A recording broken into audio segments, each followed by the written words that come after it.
Lecture du livre de l'Exode. En ces jours-là, un nouveau roi vint au pouvoir en Égypte. Il n'avait pas connu Joseph. Il dit à son peuple : « Voici que le peuple des fils d'Israël est maintenant plus nombreux et plus puissant que nous. Prenons donc les dispositions voulues pour l'empêcher de se multiplier. Car s'il y avait une guerre, il se joindrait à nos ennemis, combattrait contre nous, et ensuite il sortirait du pays. » On imposa donc aux fils d'Israël des chefs de corvée, pour les accabler de travaux pénibles. Ils durent bâtir pour Pharaon les villes d'entrepôts, de Pithom et de Ramsès. Mais plus on les accablait, plus ils se multipliaient et proliféraient, ce qui les fit détester. Les Égyptiens soumirent les fils d'Israël à un dur esclavage et leur rendirent la vie intenable à force de corvées. Préparation de l'argile et des briques, et toutes sortes de travaux à la campagne.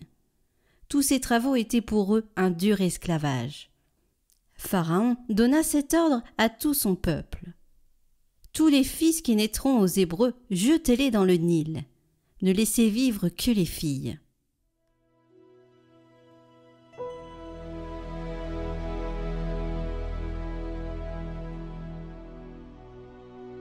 Notre secours est dans le nom du Seigneur.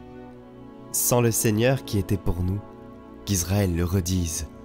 Sans le Seigneur qui était pour nous, quand des hommes nous assaillirent, alors ils nous avalaient tout vivants, dans le feu de leur colère. Alors le flot passait sur nous, le torrent nous submergeait. Alors nous étions submergés par les flots en furie. Béni soit le Seigneur, qui n'a pas fait de nous la proie de leurs dents. Comme un oiseau, nous avons échappé au filet du chasseur. Le filet s'est rompu. Nous avons échappé. Notre secours est dans le nom du Seigneur, qui a fait le ciel et la terre.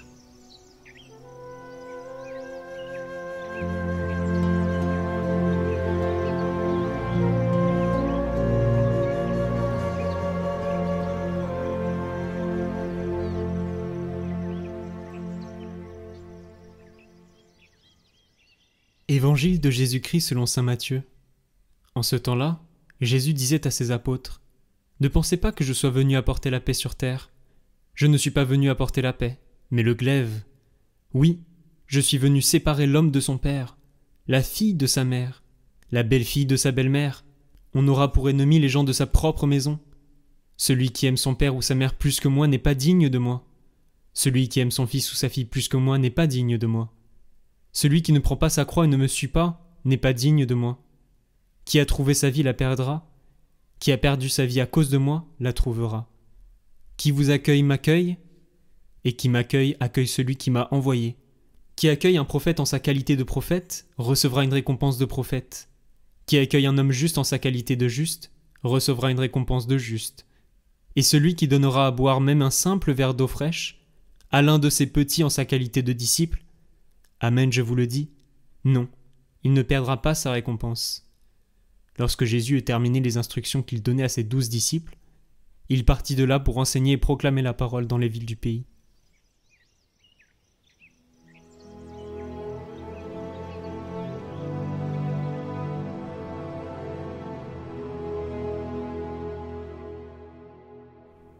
Qui aime son père ou sa mère, son fils ou sa fille plus que moi n'est pas digne de moi.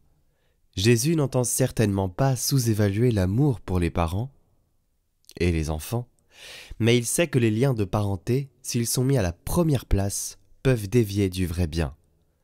Nous le voyons, certains cas de corruption dans les gouvernements ont précisément lieu parce que l'amour pour les plus proches est plus grand que l'amour pour la patrie, et des postes sont donnés aux parents.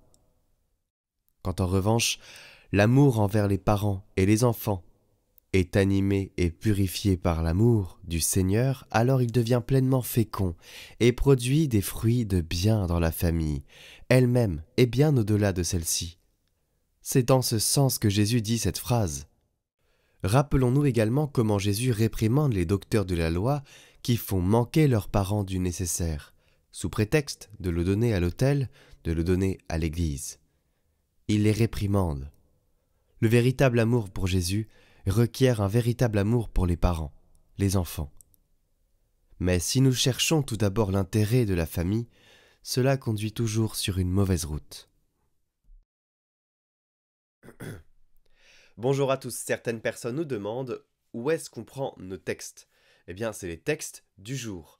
C'est les textes du jour partagés dans toutes les églises du monde, dans toutes les églises catholiques du monde, tous les jours. Voilà, donc c'est les textes sur aelf.org. Pour la francophonie, c'est ces textes-là. Et on met toujours ces textes en description avec les références des versets indiqués en description. Et donc vous pouvez accéder à tout ça, non seulement sur tous les sites catholiques, parce qu'ils mettent pratiquement tous la parole, mais surtout dans notre description, vous cliquez sur la petite flèche et description, et là il y a tout qui s'affiche quand il y a la place, parce que c'est limité à 5000 caractères, voilà, donc on peut pas tout mettre des fois parce que ça dépasse. En tout cas, il y a toutes les références dedans si vous les cherchez, et sinon, c'est les textes du jour, hein.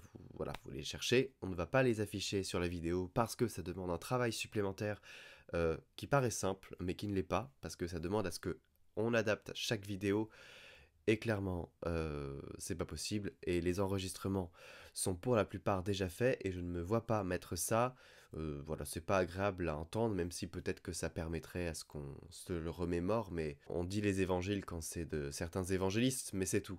On va pas faire plus, voilà. J'en profite aussi pour vous dire qu'on fait un partenariat avec l'application et le site internet Hosanna pour faire les lectures des évangiles qu'on va diviser en 5 minutes. Donc les évangiles, on va commencer avec l'évangile de Saint Matthieu, je crois.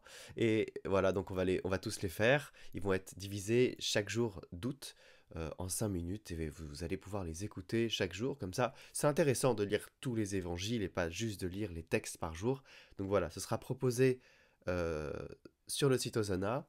Et puis après, ce sera accessible pour vous directement sur une playlist qui va apparaître à la fin de la diffusion, donc mi-septembre, début octobre, voilà.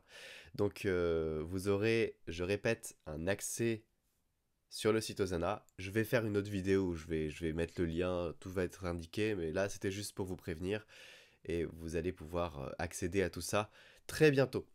Voilà, et puis je vous souhaite de très bonnes vacances pour ceux qui sont en vacances, et pour ceux qui travaillent, bon courage, la parole vous accompagne, et peut-être qu'il y aura une petite neuvaine qui va arriver très bientôt, parce que ça manque, ça fait un peu longtemps qu'on n'a pas fait de neuvaine. Vous voulez laquelle? Ah tiens, dites-moi en commentaire quelle neuvaine vous voudriez faire cet été, voilà, dites-moi. On a déjà fait l'Ascension l'année dernière, il y avait aussi Sainte-Marthe, d'ailleurs elle va bientôt commencer je crois, ou elle a peut-être déjà commencé. Donc dites-moi en commentaire la neuvaine que vous voulez faire cet été.